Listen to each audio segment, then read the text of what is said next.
আলু দিয়ে এই মজাদার স্প্রিং রোলটা কিন্তু খুব সহজেই ঝটপট 5 মিনিটের মধ্যে তৈরি করে ফেলতে পারবেন। আর শব্দ শুনতে বুঝতে পারছেন এটা কতটা ক্রিস্পি হয়েছে।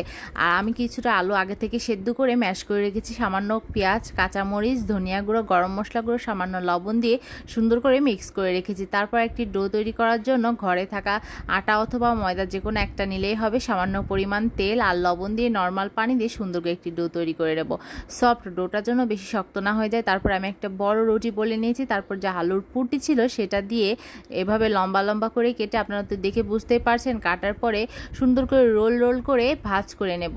আপনারা অবশ্যই ভিডিওটা সম্পূর্ণ দেখতে থাকবেন, না টেনে। অবশ্যই আপনাদের বাসায় বানালে ছোট থেকে বড় সবার ভীষণ পছন্দ হবে। আপনারা তো দেখে বুঝতে পারছেন কিভাবে আমি গোল গোল রাউন্ড শেপ করে নিচ্ছি।